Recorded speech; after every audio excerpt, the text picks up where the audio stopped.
अस्सलाम वालेकुम वरहमतुल्लाहि वबरकातुहू।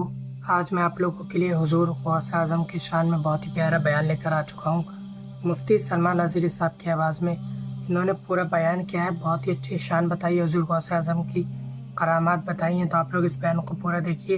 मैं आपसे मिलता हूँ वीडियो के लास्ट में।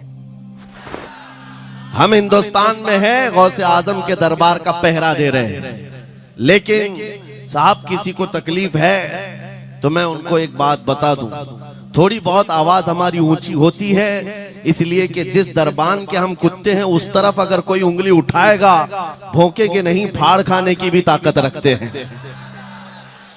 मेरे अजीजों, कुत्ते का काम ही है, वो दरबान के दरवाजे पर होता है और वो निगरानी के लिए है। हमारी जुबानें नबी करीम सल्लल्लाहु अलैहि वसल्लम की इज्जत के लिए रखी गई है।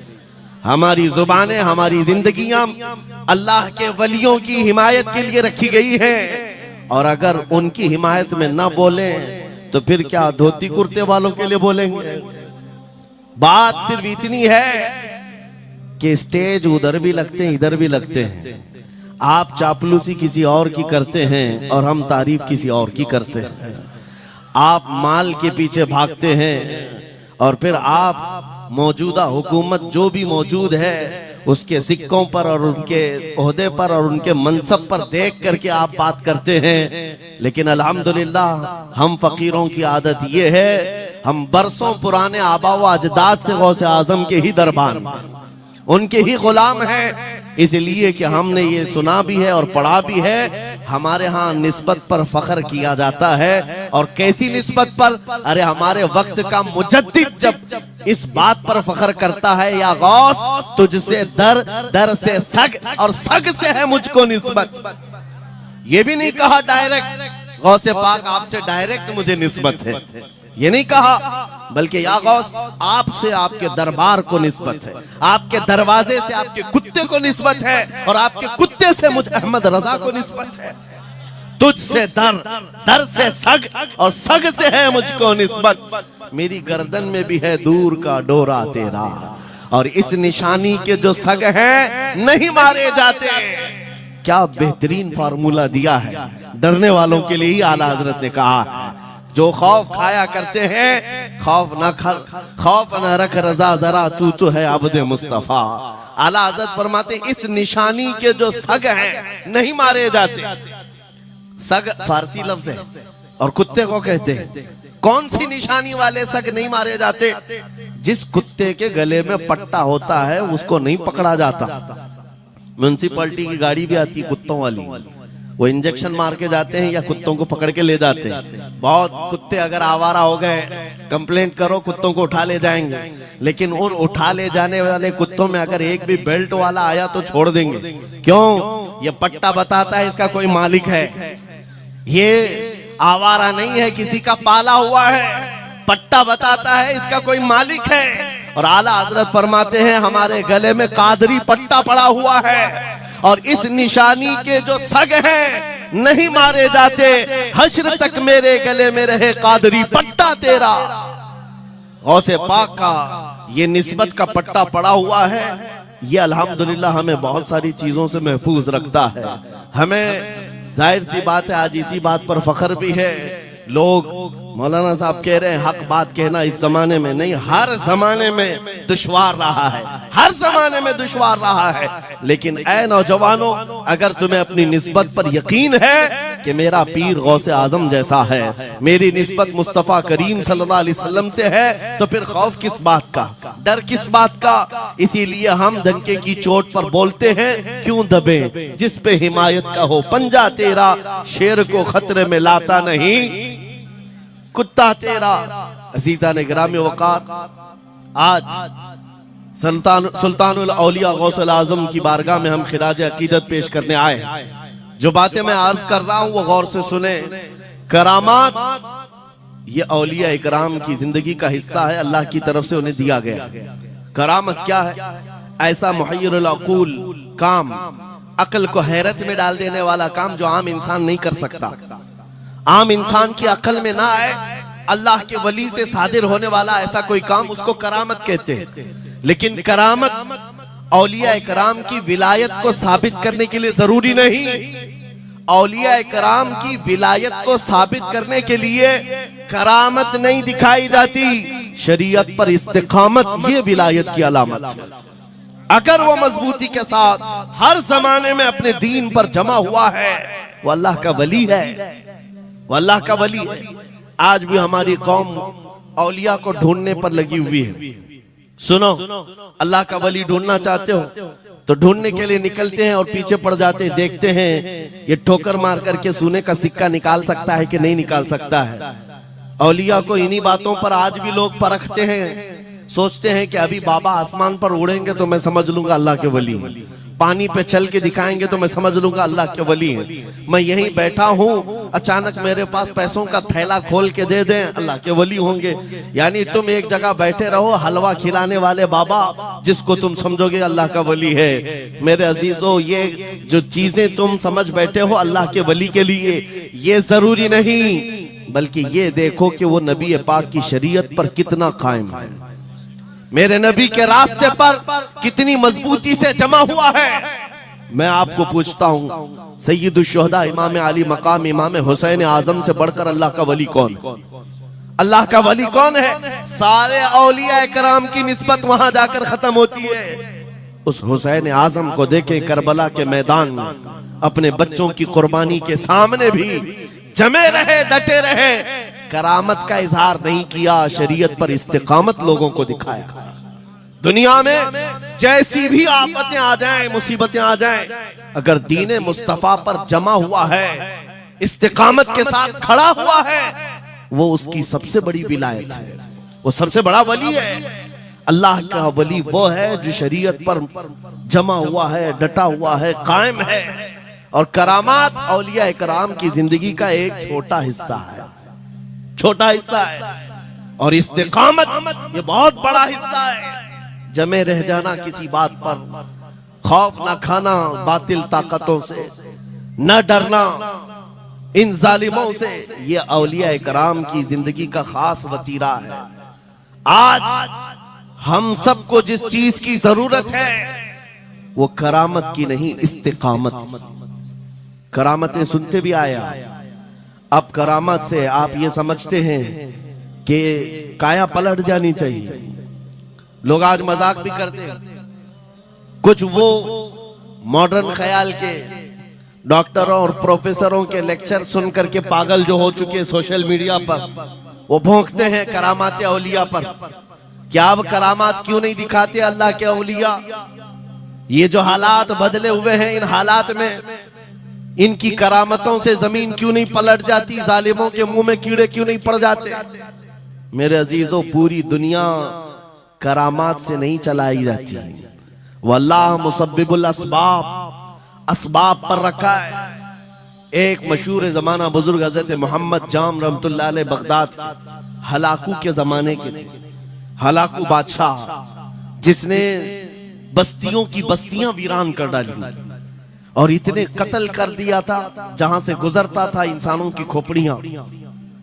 उसका जब बगदाद पर हमला करने का इरादा हुआ तो बगदाद से कई मील दूर उसका लश्कर लेकर वो पड़ाव किया और अपने 2 सिपाहियों को बगदाद का मुआयना करने के लिए भेजा।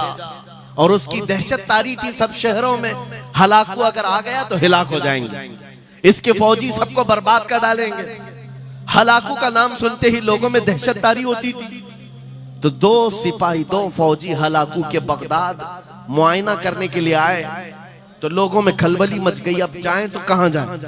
तो हजरत मोहम्मद जाम रहमतुल्लाह अलैह एक बुजुर्ग थे, उनके पास लोग दौड़ते हुए आए और वो वजू फरमा रहे थे, उनके हाथ में पानी का कटोरा था और आकर के लोग रोने लगे, हुजूर हलाकू आ गया, बगदाद तबाह कर डालेगा, बगदाद को बर्बाद कर देगा, आप बचा ले, अल्लाह के वली हैं, आप दुआ करें।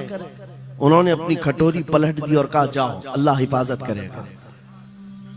रिवायत में मिलता है कि वो 2 सिपाही ढूंढते ढूंढते रह गए, उनको बगदाद नजर ही नहीं आया।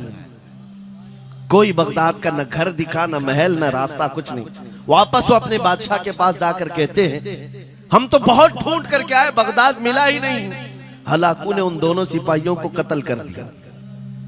कहा कि तुम झूठ बोलते हो, मुझे बगदाद की रोशनी यहां से दिखती है और तुम्हें कैसे नजर नहीं आया? या तो तुम निकम्मे हो या तो फिर मेरे साथ धोखा कर रहे हो। कत्ल कर दिया। दूसरे दिन अपने खास 2 वजीरों को भेजा कि जाओ बगदाद का मुआयना करके आओ, गलियां, वहां की सड़कें और वहां के महल्लात, वहां की इमारतें देख आओ। ये 2 वजीर गए और ढूंढते रहे। जैसे ही वो बगदाद में इंटर हुए, आज फिर लोग हलाकू के इन वजीरों को देखकर दौड़े दौड़े भागते हुए इस अल्लाह के वली के पास आया, हज़रत मोहम्मद जाम। आज फिर रोने लगे, कहा हमारी बीवियां बेवा हो जाएंगी, हमारे बच्चे यतीम हो जाएंगे, सब मारे जाएंगे, आप बचा लें। आज फिर से उन्होंने खटोरी पलट दी। कहा जाओ अल्लाह हिफाजत फरमाएगा। अल्लाह वालों का ये तसर्रुफ है, ये करामात है। वो चाहे तो पूरे लोगों को पोशीदा कर दे जालिमों की नजर से। दूसरे दिन वो वजीर भी ढूंढते रह गए, उनको भी बगदाद नजर नहीं आया। वापस गए। बादशाह के वो बड़े मोतमद लोग थे, कहा कि हम भी गए लेकिन हमको बगदाद नजर नहीं आई। हलाकू को बड़ा ताज्जुब हुआ, ऐसा कैसे हो सकता है? लोकेशन बिल्कुल सही है, हम सामने चंद मील के फासले पर है और इनको बगदाद नजर क्यों नहीं आता? तीसरे दिन उसने कहा कि अब किसी मुआयने की जरूरत नहीं, कोई जायजा लेने की जरूरत नहीं, हम डायरेक्ट जाते हैं। फौज को तैयार करो।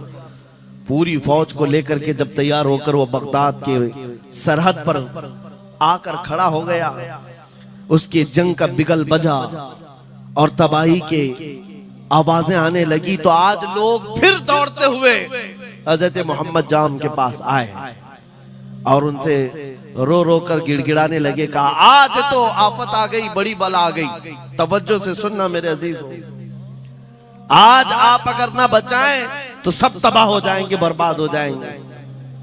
आज आप अपनी कटोरी उठा रहे थे, उन्हें गैब से निदा आई, ए मेरे महबूब बंदे, कब तक तुम अपनी कटोरी उठाकर इनको बचाते रहोगे? इनको मोहलत दी गई थी अपने अमाल दुरुस्त करने की, ना इन्होंने तौबा किया ना अपने अमाल दुरुस्त किए। इनको इनके हाल पर छोड़ दो। अल्लाह के वलियों को हुक्म होता है अल्लाह का, अब इन्हें न बचाया जाए तो जाहिर सी बात है वो हुक्म इलाही के पाबंद है। उन्होंने वो कटोरी छोड़ दी। फिर हलाकू दाखिल हुआ बगदाद में और ऐसी तबाही मचाई थी कि पूरे बगदाद की सड़कों में सिर्फ खून ही खून था। तबाह बर्बाद कर दिया, ईंट से ईंट बजा डाली। इस वाक़े को मैंने पढ़ा, उसके बाद ये महसूस हुआ अल्लाह के औलिया इकराम मदद जरूर करते हैं, लेकिन एक वक्त तक। जब वो वक्त आ जाए अल्लाह की तरफ से मना हो जाए कि ये कौम बड़ी सरकश है, अब इनकी मदद ना की जाए, तो फिर ये हाथ उठा लिया करते हैं और इनको हालात पर छोड़ दिया जाता है।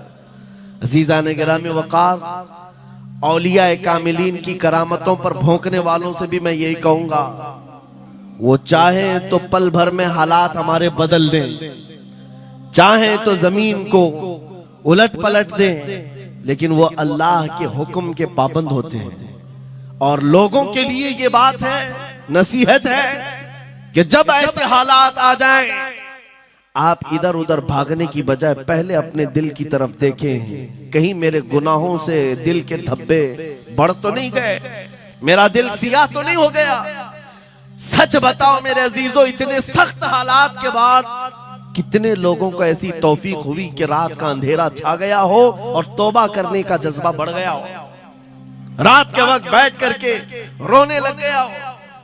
फिलिस्तीन के गज्जा के उन मुसलमानों की हालत सार को देखकर रूह अगर तड़पती है और तुम अपने अमाल की सेहत और दुरुस्तगी के लिए तौबा कर ले जाते हो, ये बहुत बड़ी नेमत है अल्लाह की। फिर तुम्हें किसी करामत के ज़ुहूर की जरूरत नहीं, तुम्हारा बदलना ही दुनिया के हालात को बदल देगा, सब बदल जाएगा। लेकिन अगर उन्हीं हालात पर बाकी रहे तो फिर करामत से भी तुम नहीं बदलोगे और ना हालात बदलेंगे, कोई चीज नहीं बदलेगी। इन्नल्लाह ला युगय्यिरु मा बिकौमिन हत्ता युगय्यिरु मा बिअनफुसिहिम। कुरान में मेरा मौला फरमाता है, बेशक अल्लाह ताला उस वक्त तक किसी कौम की हालत नहीं बदलता जब तक उस कौम को खुद अपनी हालत बदलने का ख्याल ना हो। हम अपनी जानिब से शुरुआत करें और फिर हालात खुद बदल जाएंगे, हालात खुद बदल जाएंगे। सरकार सैयदना गौसे आजम अब्दुल कादिर जीलानी रदी अल्लाह तआला अन्हु जिस हाल में बगदाद तशरीफ लाए थे, उस जमाने को याद करें, उस जमाने को याद करें। वो ऐसा जमाना था कि उस वक्त हक बोलना एक जुर्म हो गया था। शिया नवाज खलीफा मौजूद थे, हजरत अबू बकर हजरत उमर का नाम लेने पर भी मस्जिद के दरवाजे पर कोड़े मारे जाते थे। ये वो हालात थे, उलमा की जुबानें गंग थी, बोल नहीं पाते थे। खुतबा क्या देना है वो बिल्कुल स्क्रिप्टेड, जो खलीफा वक्त चाहे बस उतना ही।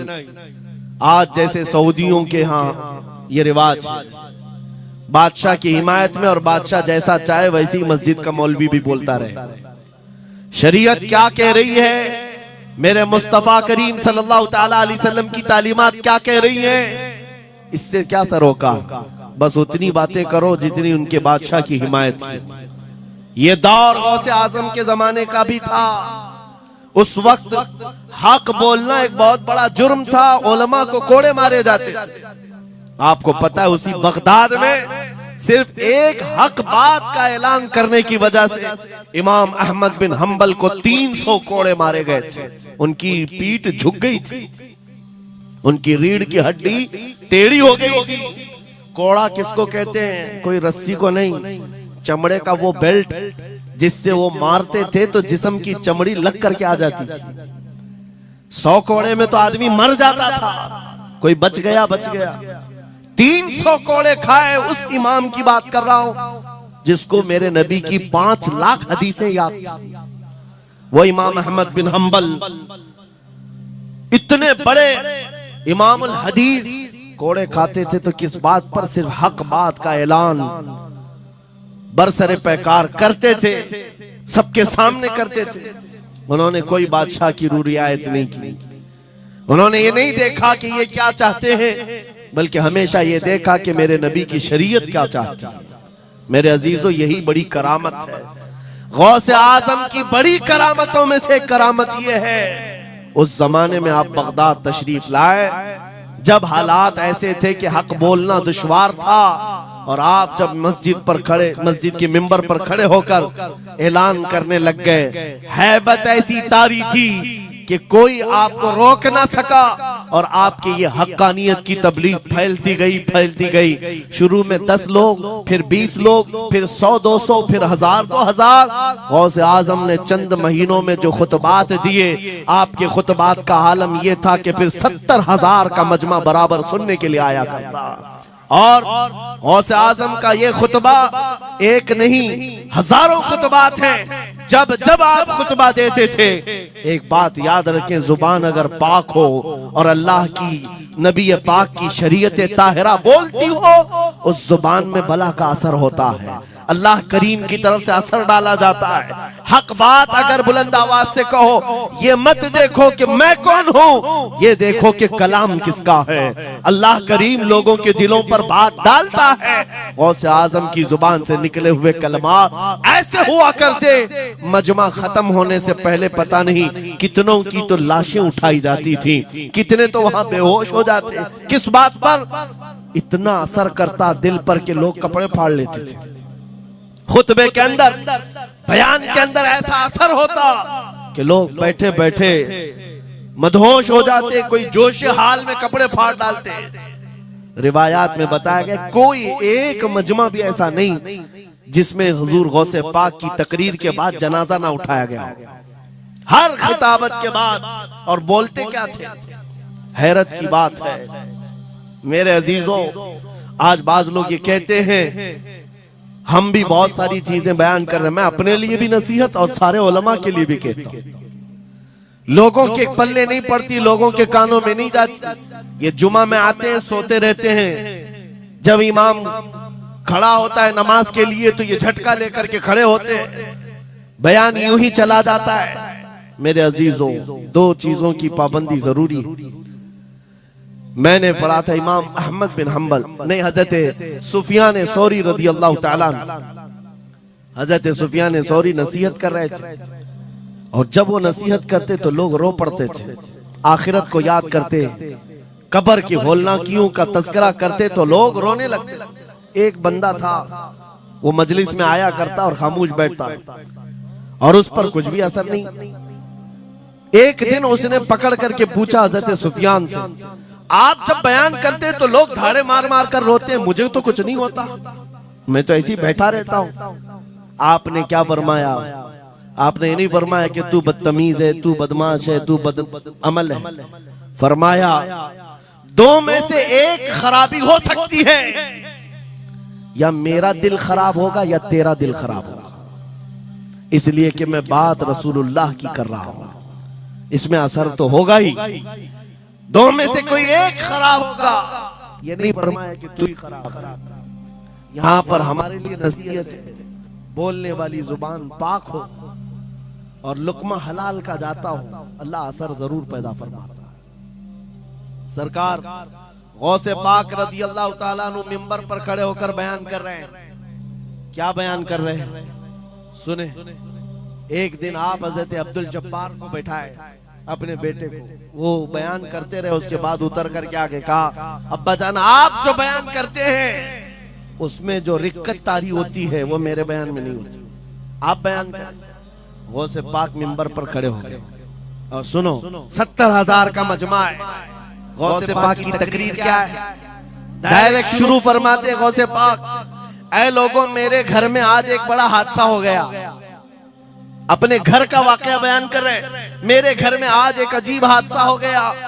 अब्दुल जब्बार की माँ यानी अपनी बीवी के बारे में कह रहे हैं, उनके बेटे हज़रत अब्दुल जब्बार कहते हैं, अब्दुल जब्बार की माँ मेरे लिए दही मट्टी की हांडी में जमा कर रखी हुई थी, एक छीके से लटकाई हुई। गर्मियों के दिन थे, आज मेरी भी ख्वाहिश थी दही खाने की। मैं घर पहुंचा दोपहर के वक्त, दही की हांडी मेरी बीवी ने उठा करके दस्तरखान पर रखा था। मेरे पहुंचने से पहले ही एक बिल्ला आया घर में और पांव से झपटा मारा, वो दही का मटका गिर गया, टूट गया और दही पूरा जमीन पर बह गया। न माँ खा सका न मेरी बीवी खा सकी। इतना बयान करना था कि लोग ठाड़े मारकर रोने लग गए, कपड़े फाड़ने लग गए, लोगों के अंदर जोश हाल से कैफियत बदल गई। मेरे अजीजों, कोई अपने घर का वाकया बयान कर रहा हो कि दही की हांडी फट गई, दही बह गया, इसमें कौन सी ऐसी बात है रोने की? ये हमारे और तुम्हारे लिए हो सकता है। गौसे आजम का मजमा भी अहले दिल का हुआ करता था, वो बसीरत वाले लोग बैठते थे। गौसे पाक क्या बयान कर रहे थे? गौसे पाक के बयान का मतलब ये नहीं है कि अब्दुल उनकी बीवी दही की हांडी जमाई थी और उनके लिए खाने का इंतजार कर रही थी। गौसे आजम अपने वाकये से दुनिया की हालत बता रहे थे, ऐ लोगों, जिस तरह मेरे घर में आज मेरे खाने से पहले दही का मटका टूट गया और दही बह गया, सबकी हालतें तकरीबन ऐसी होती हैं। इंसान अपने लिए इतना कमाता है, माल जमा करता रहता है, और जब उसके खाने का वक्त आता है, मलकुल मौत पंजा मारकर रूह निकाल लेता है और सारा माल उसका धरा का धरा रह जाता है, ना वो चख पाता है ना खा पाता है। गौसे पाक रज़ी अल्लाह ताला अन्हु ये दुनिया की हालात बता रहे थे। और मेरे अजीजों, आज भी वही हालात हैं हमारे, आज भी वही हालात हैं। हमने कमाने के लिए अपनी सेहत गंवा दी, रात नहीं देखा, दिन नहीं देखा, दौड़ते रहे माल हासिल करने के लिए, इतना जमा कर लूं, इतना जमा कर लूं, इतना जमा कर लिया, जब तक तो सेहत बिगड़ गई, शुगर भी आ गई, बीपी भी आ गई और ऐसी बीमारियां लग गई कि अब इनको ठीक करने के लिए जितना जमा किया था खर्चा करते रहो। शेख सादी रहमतुल्लाह अलैह फरमाते हैं, ये दो कामों में तो इंसान की पूरी जिंदगी खत्म होती है।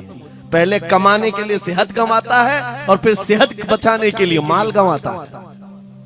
ये दो चीजों में गौसे पाक रज़ी अल्लाह ताला अन्हु की नसीहत यही थी कि इतना जमा कर ले जाते हो, इतना जमा करते हो कि फिर जब खाने का वक्त आता है तो मियाँ ऐसे हालात होते हैं कि नमक भी नहीं खा पाते, शक्कर भी नहीं खा पाते। दूसरी बातें तो छोड़ो, शुगर वाले शक्कर नहीं चख पाते, बीपी वाले नमक नहीं चख पाते।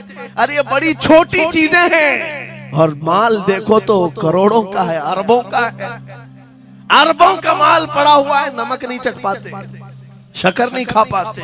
किसके लिए जमा किया था? और थोड़ी और बड़ी बीमारी हो गई तो पानी भी नहीं पी पाते, डायलिसिस चल रहा है, किडनी खराब है। कितने ऐसे लोग मिलते हैं आज, कितने ऐसे हैं जिन्होंने साफ मुझसे कहा कि डॉक्टर ने पूरा गिन करके कहा है कि पूरे दिन भर में जो है एक ढक्कन से पानी पीना, बोतल का जो ढक्कन होता है उस ढक्कन से बस बूंद बूंद चखते रहना, पानी ही ना पियो, इसलिए कि किडनी काम नहीं करती। ये दुनिया है मेरे अजीजों। हमने अपनी सेहत गंवा दी, पूरी की पूरी सेहत गंवा दी इसको हासिल करने के लिए। इसी को मेरे इमाम अहले सुन्नत फाजिल बरेलवी ने कहा था, शहद दिखाए जहर पिलाए, कातिल डायन शोहर कुछ, इस मुर्दार पे क्या ललचाए, दुनिया देखी भाली। लेकिन समझ में किसी को नहीं आता, उस वक्त समझ में आने लगता है जब जाने का वक्त होता है।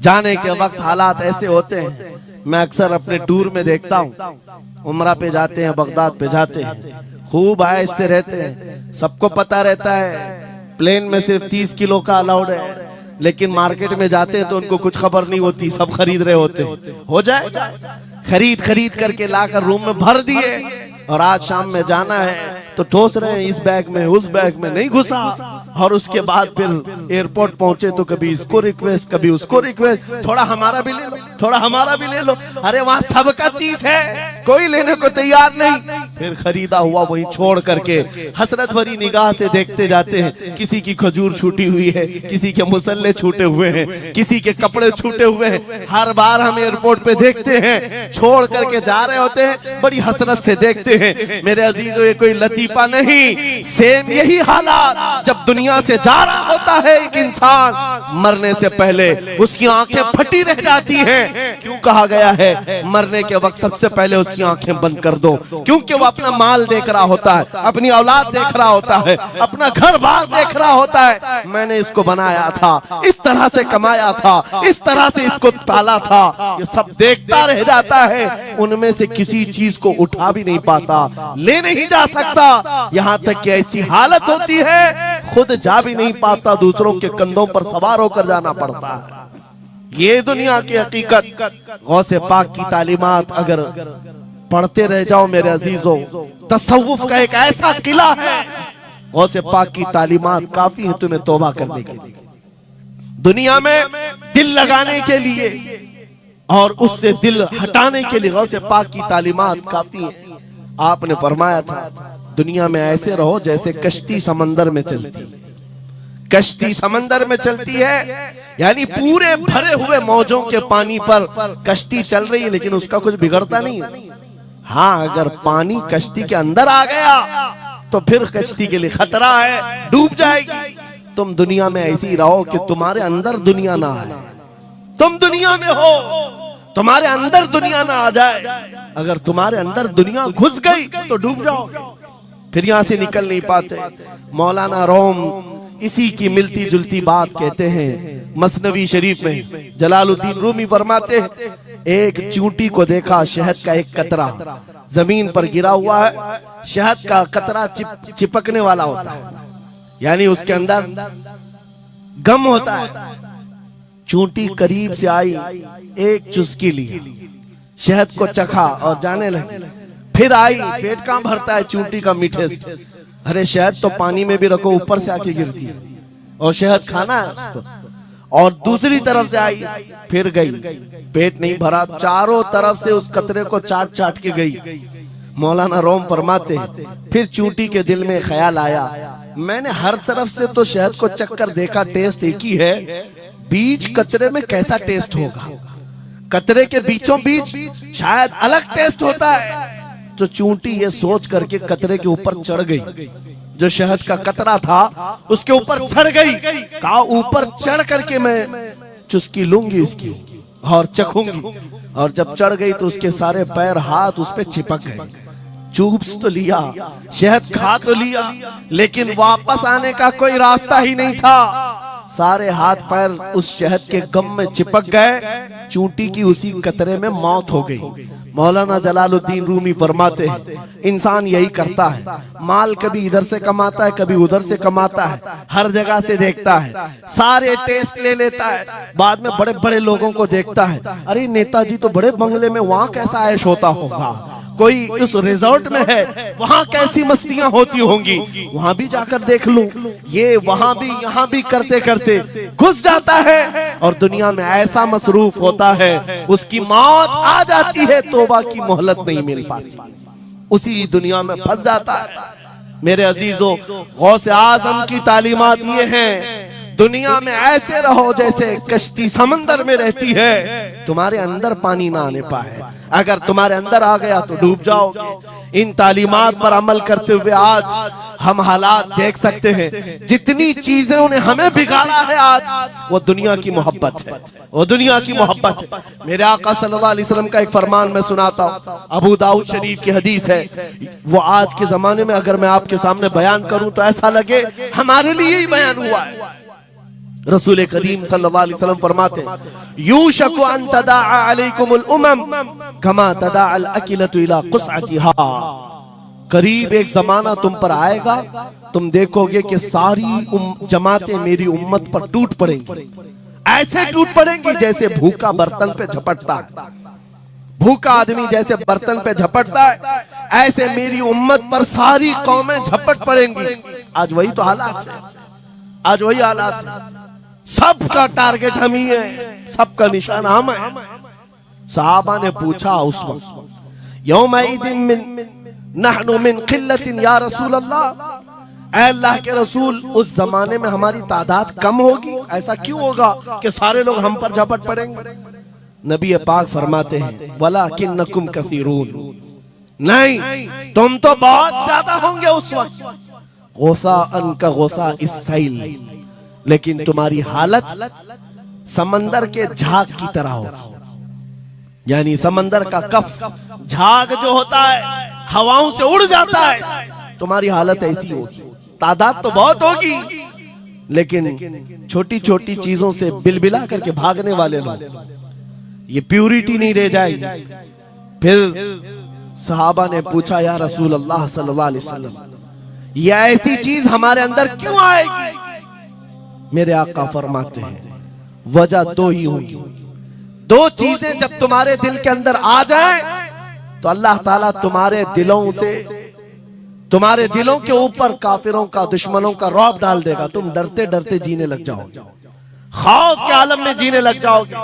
वो दो चीजें क्या है? मेरे आका फरमाते हैं, हुब्बुद दुनिया व कराहियतुल मौत, दुनिया से बेइंतहा मोहब्बत करने लगोगे और मौत से भागने लगोगे, मौत से तुम्हें नफरत हो जाएगी, डरने लग जाओगे। ये दो चीजें जब तुम्हारे अंदर आ जाए, तुम्हारे दिलों पर काफिरों का रौब डाल दिया जाएगा, दुश्मनों का खौफ डाल दिया जाएगा। क्या ये दो चीजें आज हमारे अंदर आ गई? है नौजवान, दुनिया में ऐसे मस्त हो गए, हर एक को अपनी मसलहत है, मेरी दुकान कैसे चलेगी, मेरा बिजनेस कैसे चलेगा। मौलाना तो तकरीर करते हैं, ये बोलते हैं इनको कुछ हो गया, हमारे बच्चों का क्या होगा। ये सारी मसलहतों की बातें मैं सुन सुन करके पक गया हूं। बहुत सारे लोगों को तो ये लगता है इनके साथ मत बैठो वरना कल को पकड़ के ले जाएंगे, तुम्हारा भी नाम आ जाएगा। बहुत सारे स्टेज पर उलमा के हालात पर अभी तो चल रहा है, जिस दिन कोई टारगेट पर आए इधर उधर बैठने से भी डरने लगे। इनके ऊपर इतने केस हैं, बाजू बैठने वालों के भी हालात खराब हो जाएगी, हमारा भी नाम ना आ जाए। मेरे अजीजों, ये सब गीदड़ भपकियां हैं, तुम्हारे ईमान का इम्तिहान। मैं तो यही कहता हूं, हमारे साथ कोई मामला नहीं। वही बात मैं कहता हूं जो अकबर इलाहाबादी ने कहा था, रकीबों ने रिपोर्ट लिखवाई है जा जा के थाने में कि अकबर नाम लेता है खुदा का इस जमाने में। यही रिपोर्ट लिखवाते हैं जा जा करके। हमारी भी जहां रिपोर्ट लिखी हुई होगी, बात यही होगी कि ये रसूलुल्लाह का नाम लेता है और उनके नाम पर लोगों को बात करता है, यही रिपोर्ट होगी। और इस बारे में हम कभी डरते नहीं। मैं आपको बताऊं, उत्तर प्रदेश में वहां के हालात तो पता है, बिल्डोजर की हुकूमत चलती है। लेकिन मेरे अजीजों, एक मौलाना साहब ने कहा, आपके साथ जलसे में बैठकर मैं लब्बैक लब्बैक के नारे लगा रहा था, दूसरे दिन मुझे थाने बुला लिया और फिर मुझे बहुत ज्यादा मामला हो गए। कहा कि मौलाना तुम ही नारे लगा रहे थे। आप लोग ना डरे इंशाअल्लाह। यहां पर तो उन्होंने मुझसे कहा, मैं कहा क्या हुआ, फिर कुछ हुआ? कहा मुझसे कह रहे थे केस हो जाएगा, हालात बिगड़ जाएंगे, खराब हो जाएंगे। मैंने कहा फखर करो मौलाना इस बात पर, दुनिया चोरी करके थाने जाती है और तुम नबी का नाम लेकर जा रहे हो। कौन सा मसला है? बात सिर्फ इतनी है मेरे अजीजों, हम बोलते रहेंगे उस वक्त तक जब तक अल्लाह तबारक व तआला ने जुबान रखी है। नबी पाक की अजमत और नबी पाक की शरीयत और औलिया उम्मत की मिदहत बयान करना जुर्म है। यह जुर्म हम 1000 बार करें, अगर ये जुर्म है 1000 बार करें, बल्कि हम दार पर भी, फांसी के फंदे पर भी ये जुर्म करेंगे, क्योंकि हमारे असलाफ ने हमें ये बताया है, जो जान मांगो तो जान दे दें, जो माल मांगो तो माल दे दें, मगर ये हमसे कभी ना होगा नबी का जाहो जलाल दे दे।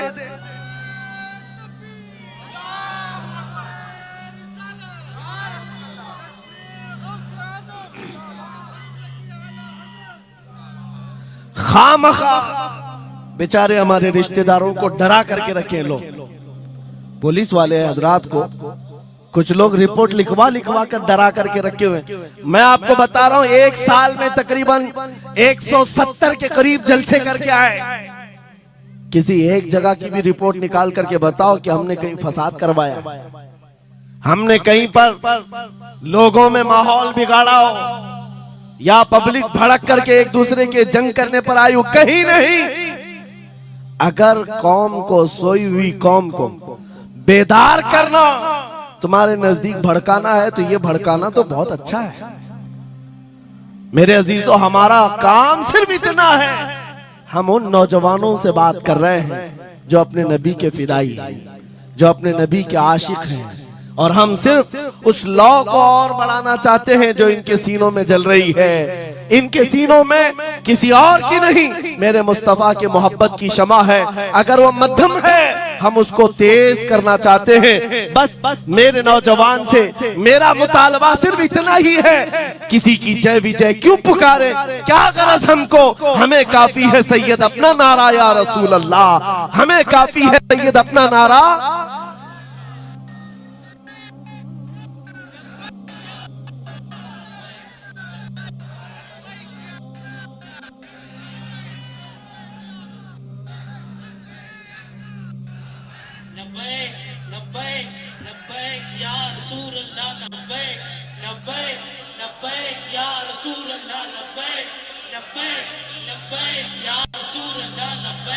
तवज्जो, मुझे बताओ, मैं तो दूसरे वाकयात बयान कर रहा हूं, यहाँ आपके यहाँ करंट सिचुएशन, यहाँ लोग बैठे हुए भी हैं, रिपोर्टर भी होंगे और हजरात को देख रहे। मुझे मैंने अभी बयान में कौन सा भड़काया, ये जो कह रहे हैं अपने नबी को पुकार रहे हैं। मेरे अजीजों, तुम्हारे इन नारों से असल बात ये है, दुनिया को ये लगने लगा है ये जिसके गुलाम है उसके पूरे होने लग गए, तो फिर अच्छे अच्छों की कुर्सियां हिलने लग सकती हैं। इसलिए कि इस कौम की तारीख सबको पता है, ये वो कौम है, टल न सकते थे जंग में, अगर अड़ जाते थे पांव शेरों के भी मैदान से उखड़ जाते थे, हक से सरकश हुआ कोई तो बिगड़ जाते थे, अरे देख क्या चीज, हम तोप से भी लड़ जाते थे। यह हमारी तारीख है, दुनिया को पता है, दस्तो दस्त है, दरिया भी न छोड़े हमने, बहरे जुल्मात में दौड़ा दिए घोड़े हमने। इकबाल ने कहा है, थमता न था किसी से सैले रवा हमारा, कुछ बात तो है कि मिटती नहीं हस्ती हमारी, सदियों रहा है दुश्मन दौरे जमा हमारा, बातिल से डरने वाले आसमां नहीं है हम, 100 बार कर चुका है तू इम्तिहान हमारा। इसी बात से इसी बात को लेकर के मोड़ के बिगाड़ करके पैदा किया जाता है। हालात खराब हो जाएंगे आपके बयान का, हालात खराब नहीं होंगे। ईमान अगर मजबूत हो जाता है तो हालात खराब कभी नहीं होते, हालात खराब नहीं होते। आज ऐ सुन्नी मुसलमानों, गौसे पाक रज़ी अल्लाह ताला अन्हु की निस्बत अगर कामिल है, यही बात सुन लो। वक्त खत्म होने को आ गया, मैं अपने वक्त पर समेट लूं। आप मिंबर पर खुतबा दे रहे हैं, उलमा भी तवज्जो करेंगे, क्योंकि ये भी मिंबर पर खुतबा देने के लिए खड़े होते हैं और जुमा में मस्जिद पर माइक लेकर के बयान करते हैं आधा घंटा पौना घंटा। अब तो हालात ऐसी आएंगे इनके साथ। अब तक तो ट्रस्टियों की चिट्ठियां आती थी, सदर सेक्रेटरी बोलता था मौलाना ये नहीं बोलना वो नहीं बोलना।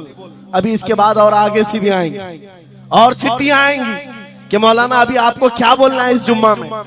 ये डरे भटके हुए लोग जो उलमा की गर्दनों पर राज करते हैं, उनसे भी मैं कहता हूं खोल दो, आजाद कर दो उन जुबानों को जो मेरे मुस्तफा की हैं, जो नबी पाक सल्लल्लाहु अलैहि वसल्लम की हैं।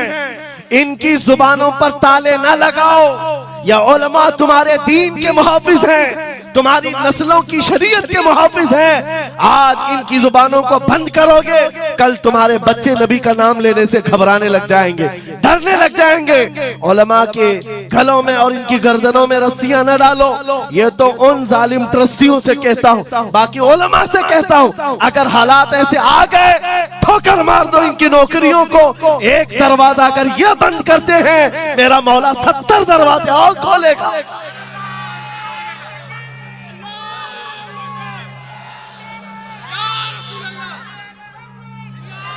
सुनो, गौसे पाक रज़ी अल्लाह ताला अन्हु किस बात से डरते थे? गौसे पाक का खुतबा बयान करने वाले मौलवी हजरात, उलमा सुने, गौसे पाक किससे डरते थे? उनको डराने वाला कोई ट्रस्टी था, कोई हाकिम था?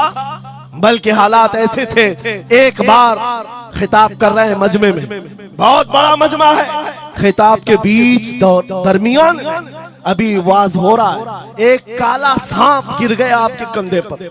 सांप गिर गया और गिरा ही नहीं, गिर करके फिर वो आपके गले के अंदर से दाखिल हो गया, आस्तीन में आया, आस्तीन में आया और फिर इधर आया। वो लौट लौट करता रहा। लोग जो मजमे में बैठे थे उन पर हैबत तारी थी, वहशत तारी थी। कोई जगह छोड़कर इधर उधर हो रहा है, लेकिन गौसे पाक का कदम डगमगाया नहीं, ना जिस्म के अंदर कोई हरकत हुई। आपका बयान कंटिन्यू जारी रहा, उसी तरह जारी रहा। वो सांप कभी आपके सामने आया, कभी इधर आया और घूम फिर करके वापस चला गया।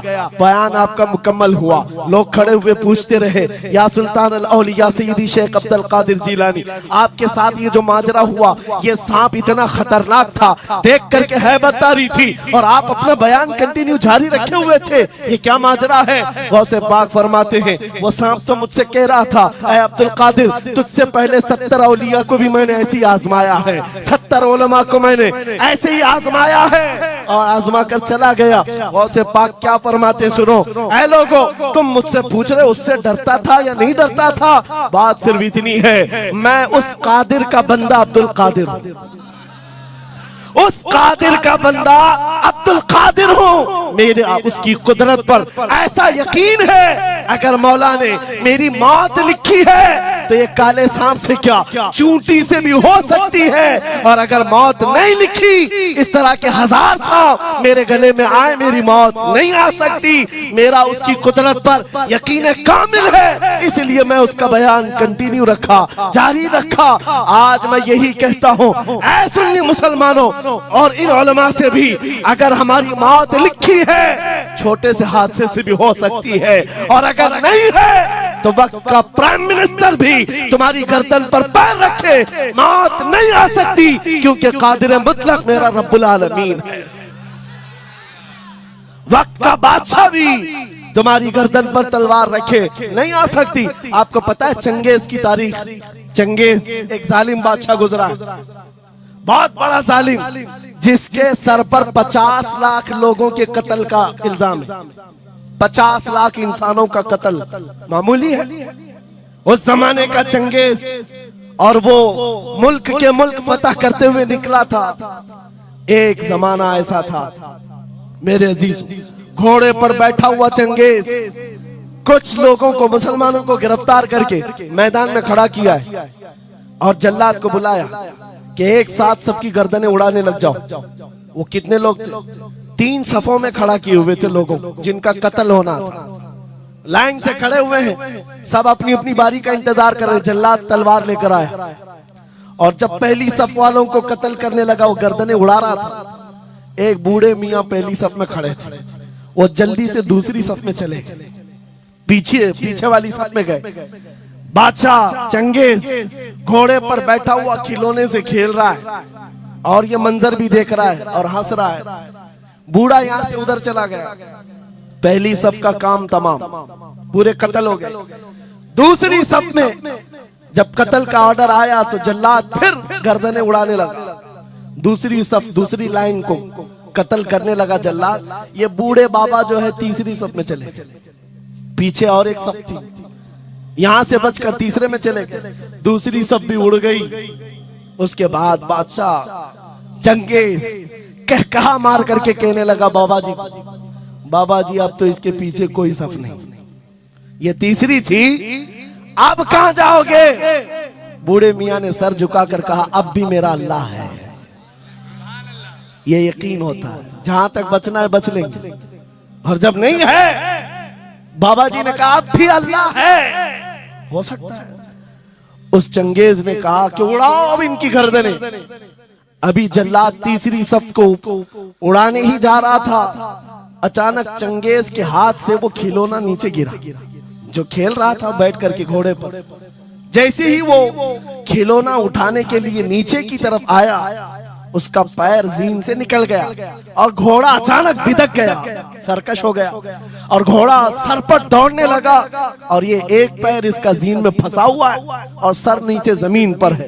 अब घोड़ा दौड़ता गया, पता नहीं कितने पत्थरों से इस बादशाह का सर टकराता रहा। घोड़ा किसी के काबू में नहीं आ रहा। सारे सिपाही, सारे फौजी इस घोड़े को पकड़ने के लिए पीछे भाग रहे, लेकिन घोड़ा दौड़ता गया, इतना दौड़ा कि उस चंगेज का सर फट करके भेजा बाहर, मर गया। बहुत दूर जाकर के घोड़ा एक जगह रुका। बादशाह की मौत का ऐलान इतना बड़ा था, सारे सिपाही, सारे फौज बादशाह को लेने के लिए हाजिर आए। मियां पूरी सल्तनत तहबतह हो गई, हुकूमत बदल गई, सब खत्म हो गया और जो कैदी थे वो आजाद होकर जाने लगे। वो बूढ़े मियां कहते हैं बाकी लोगों से, क्या मैं नहीं कहता था अल्लाह अब भी हमारे साथ है? मेरे अजीजों, एक बात याद रखो, हमारे लिए दुनिया द एंड नहीं कर सकती जब तक मेरा मौला ना चाहे, अल्लाह ना चाहे। आज लोगों को ये लगता है, मुझे वैसी भी बात बताया गया कि यहाँ पर मुमरा की आपकी घनी आबादी, फिलिस्तीन के मामला पर कुछ बोलेंगे यहाँ पर भड़क जाएंगे लोग। मेरे अजीजों, इतने भड़कने की जरूरत नहीं, तुम यहाँ भड़कोगे तो फिलिस्तीन पहुंच भी नहीं पाओगे। बात यह है, हम बोलेंगे जरूर जुल्म के खिलाफ और हक के लिए, चाहे जैसी भी हालात हो। अगर किसी को बुरा लगता है इजराइल जालिम है, तो मैं 100 बार कहूंगा वो जालिम है, जालिम है, जालिम है।